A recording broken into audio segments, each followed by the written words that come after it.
Hello everyone, and welcome to the weekly update for Strikeout for August 16th.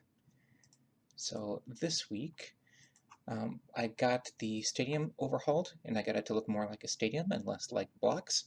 I added a condition where if the players don't have any energy, then you can get some energy back at the expense of increasing the health of your opponents.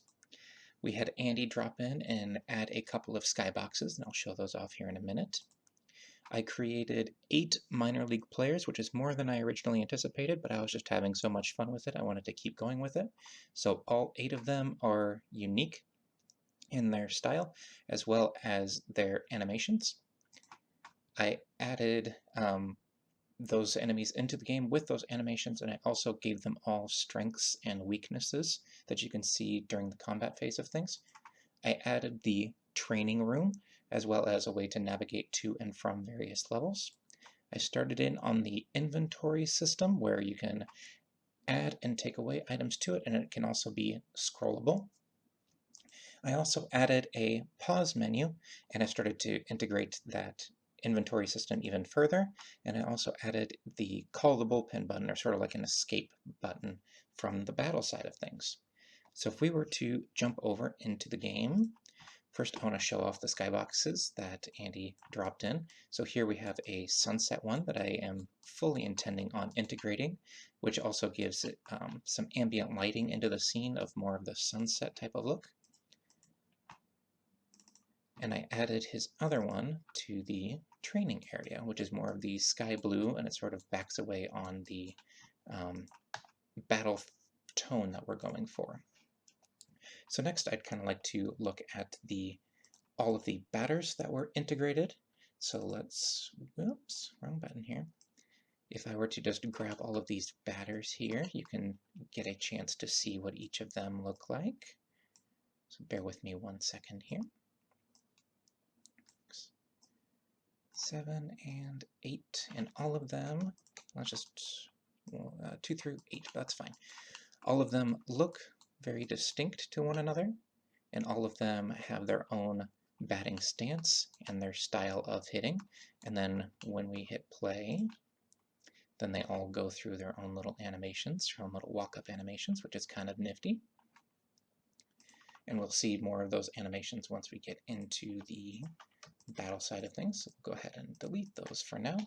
And then I can also show you the training area. So the training area, I modeled it after Ape Escape 3, where you have the camera lying in the middle of the room, and the player cannot interact with it, but you can run around and see the various items here.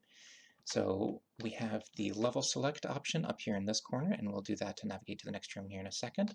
We have the manager who continues to follow you and will give you advice about the rooms that you're going to go to. We also have the training area, so we have one person running back and forth, and we have 2 of them that will be throwing baseballs to this wall. And we also have a shop area where we're going to be spending the money that we earn throughout the battles. So we're going to jump into the selection now, so we can use A and D to scroll back through these. So right now the first level would take us to the concourse, so we're going to go into that, and here we are in the concourse area.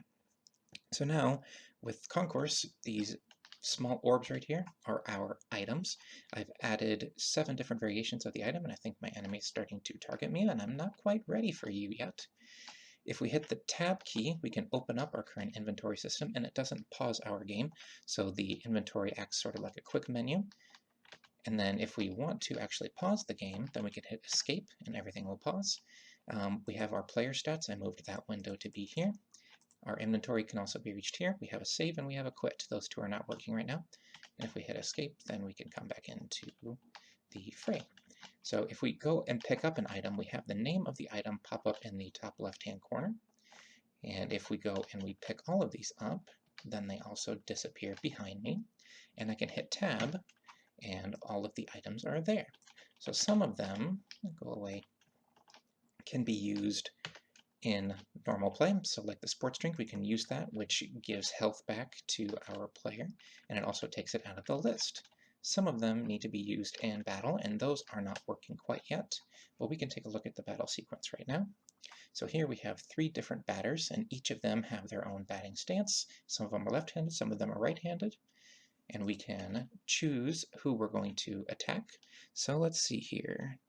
For the first batter, let's do a change up, and let's attack here. So it's just a normal attack. They swung and they missed, so now it's their turn, and they're going to be attacking this guy. So now our middle reliever, let's see if we can do a slider here. Oop, they were weak to that, so it plays the weakness animation. And then they're going to pop back up here in a second. And then the setup, let's see, who do we want to attack? Let's go with this guy again. I have my key right in front of me of which ones are strong to which ones.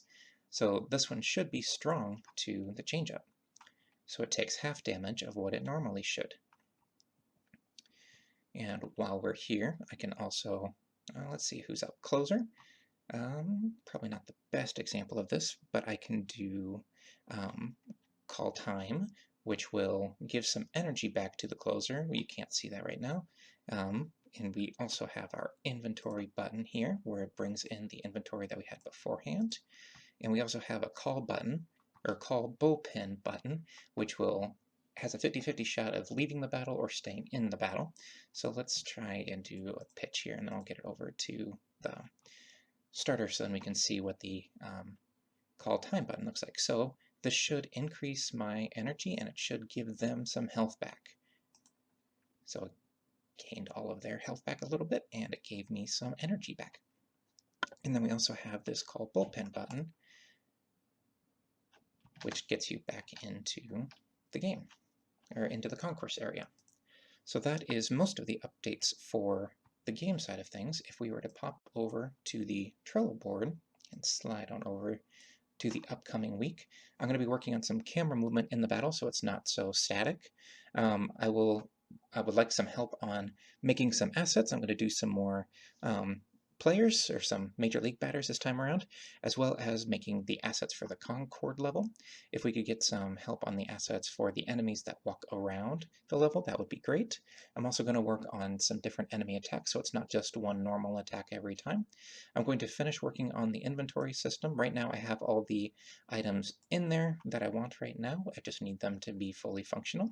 If I could get some 2D asset help, that would be great. I would like a picture cutout of the manager model, and then this partners with the concourse level assets. I'm working on the level design with keys and unlockables and that sort of thing. And then once the energy conditions go to 0, I'm going to teleport the players back to the training room rather than just to the concourse area. So that is the weekly update for August 16th.